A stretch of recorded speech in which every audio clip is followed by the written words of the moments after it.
Hoje eu vou falar um pouco sobre a aplicação da segunda lei de Mendel em equinos quarto de milha e a estratégia para a obtenção de machos pretos saudáveis. O que a gente se entende com machos saudáveis?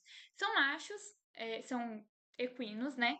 Machos saudáveis que não apresentam criptorquídea, neste caso no nosso trabalho. Esse trabalho é para a genética para o docente André Paiva. E os membros que compõem o nosso grupo é a Agatha, eu, Kathleen e a Túlia. Bom, a gente vai falar um pouco quais são os assuntos que vão ser abordados no nosso trabalho. A gente vai introduzir um pouco, né, a situação. A gente vai falar sobre o que é a lei de Mendel, por que a lei de Mendel é utilizada, qual que é a sua importância, o objetivo da lei de Mendel, o criptorquidismo, mutações genéticas envolvidas, cruzamento e cenário prático, os genes envolvidos no cruzamento, o padrão de herança, o cruzamento parental, a geração F1, que vai ser causada pelo cruzamento parental, o cenário prático da segunda lei de Mendel, a geração F2, soluções, conclusões e referências. Bom, quidismo é a falha na descida de um ou ambos os testículos para o saco escrotal, o que pode causar fertilidade, problemas comportamentais, maiores riscos para tumores, dores agudas, alterações ósseas e mais. Pesquisadores como J.W. Catelan defendem que a criptorquidia é considerada amplamente hereditária na equidicultura. Sendo assim, este trabalho tem como objetivo evidenciar sua hereditariedade, quais os fatores genéticos envolvidos e como prevenir a herdabilidade. Também será utilizada a pelagem preta para o entendimento potencializado sobre a genética mendeliana. E ao fim desse trabalho, todas as referências que usamos vão estar disponíveis nas referências. Eu vou falar um pouco sobre as leis de Mendel. Vamos começar entendendo o que são as leis de Mendel.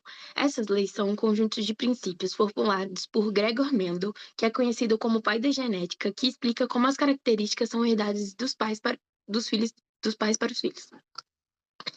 Mendel realizou experimentos com plantas, e principalmente as ervilhas.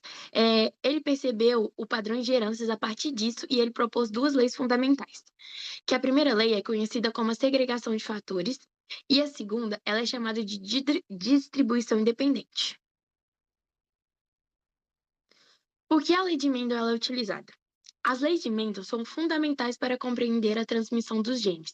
Elas são a base de estudos em genética humana e médica, que é o entendimento de doenças hereditárias, melhoramento genético de plantas e animais, que um exemplo disso é a produção híbrida de sementes, e o melhoramento genético de.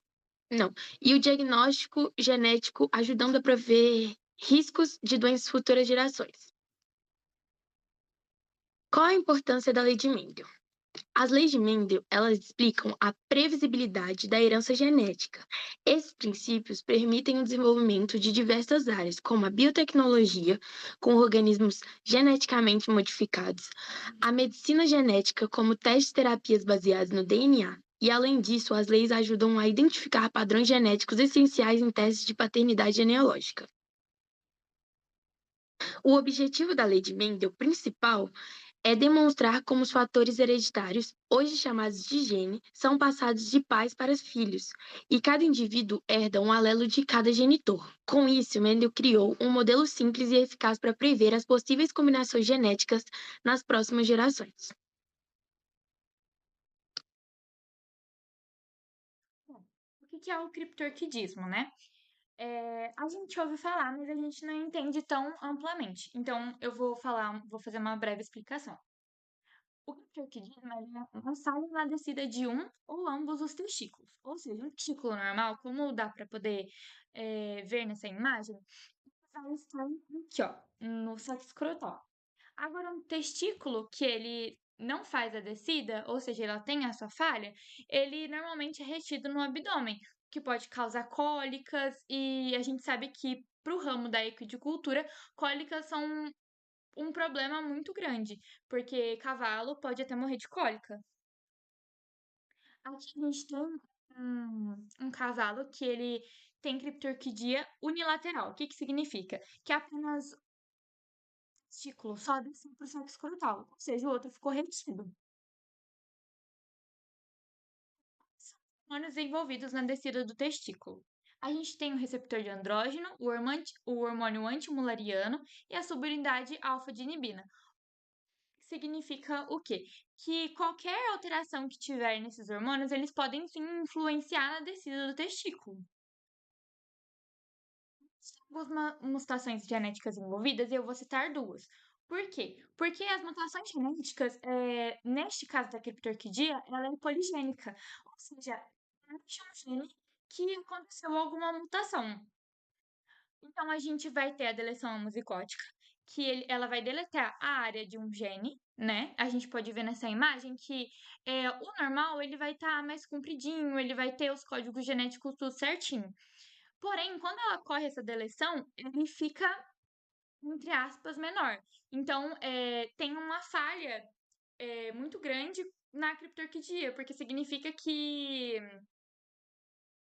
ali ocorreu alguma coisa que fez essa mudança. Também tem a regulação gênica. Numa regulação normal, a gente vai ter o RNA mensageiro bloqueando a tradução, ou seja, vai ter alguma coisa ali que vai impedir que várias proteínas sejam produzidas. Na regulação alterada, essa produção vai ser descontrolada, ou seja, vai ter um excesso de proteína. Muito se fala dentro das pesquisas que essa seria uma das principais causas, ou seja, por conta dessa produção de excesso de proteína, o testículo ele acaba não descendo, mais por conta de ser realmente o excesso do que por faltar. Bom, e vou falar um pouco agora sobre o cenário prático do cruzamento. A gente vai imaginar então um produtor. Esse produtor ele possui um lote de cavalos quarto de milha, e ele tem tanto preto quanto alazões. Porém, ele vai querer um outro lote melhor e que seja só da cor preta. Vamos colocar assim. Ele quer futuros filhotes que sejam da cor da pelagem preta. Porém, ele percebeu que tem um problema de saúde ali dentro. Ou seja, alguns cavalos ele apresentam criptorquidia, seja unilateral ou seja bilateral, que são um bilateral no caso é a falha de ambos os testículos. Vai procurar um especialista no ramo da genética para ele poder ver o que acontece. E esse especialista vai falar o que para ele? Olha, a gente pode fazer eh, um teste genético para poder ver exatamente quais são as características desse lote e o que a gente pode fazer com o que a gente tiver. Bom, quais que são os genes envolvidos quando ele foi ver, né? Quando ele foi ver qual que era o problema do lote, o que eles apresentam. No primeiro gene, ele tem a determinação da pelagem, ou seja, o alelo B dominante, ele vai ser um cavalo que vai apresentar a pelagem preta. Então, cavalos que apresentam besão, ou seja, os dois alelos são dominantes, eles vão apresentar uma pelagem preta. Agora, cavalos que possuem besão e bezinho, que é um B recessivo, ele vai apresentar a pelagem preta, porém, ele é portador daquele fenotípico, né? Ou seja, ele tem sim ali, ele é portador da pelagem alazã. Como eu falei anteriormente, o alelo B recessivo ele vai significar que possui a pelagem alazã. Quando a gente tiver ambos os alelos B recessivos, significa que ela vai apresentar o fenotípico da pelagem alazã. A gente também tem um segundo gene, que é sobre a descida testicular.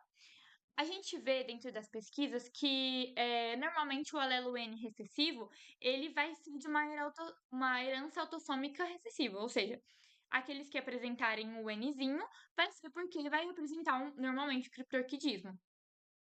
Então, o que? O alelo N dominante, ele vai ser a não apresentação fenotípica. Ou seja, todos os cabelos que tiverem Nzão, eles não vão apresentar o fenótipo do criptorquidismo.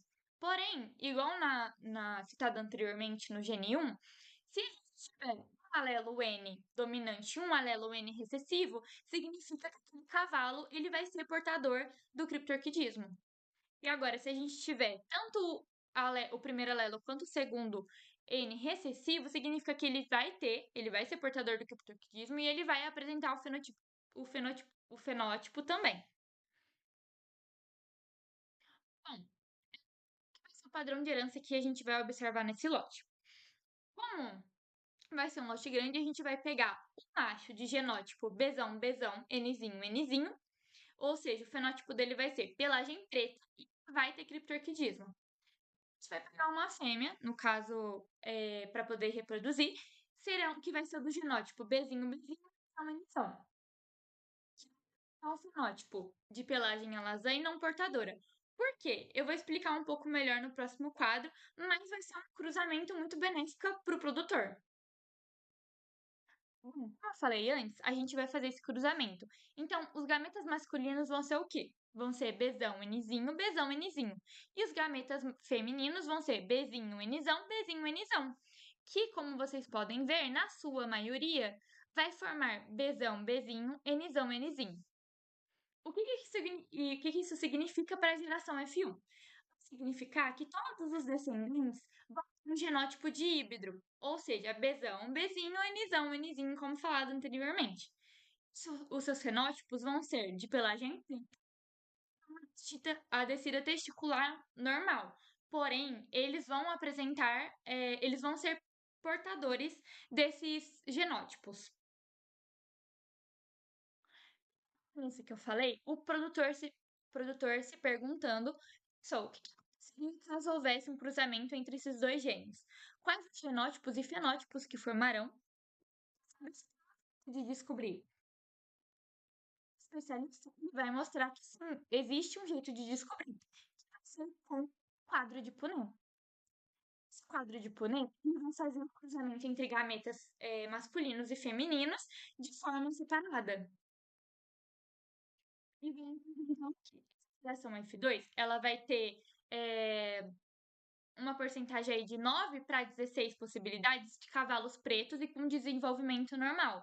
Ou seja, eles possuem pelo menos um B de alelo dominante e um N de alelo dominante também.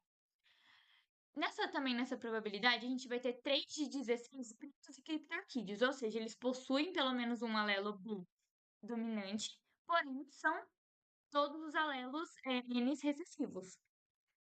Para 16 de probabilidade, ou seja, de 3 para 16 vão ser alazões e com desenvolvimento normal. Ou seja, eles vão possuir o genótipo Bzinho, Bzinho e pelo menos um enzão. E vai ter uma chance de 1 para 16 de alazões e criptorquitismo.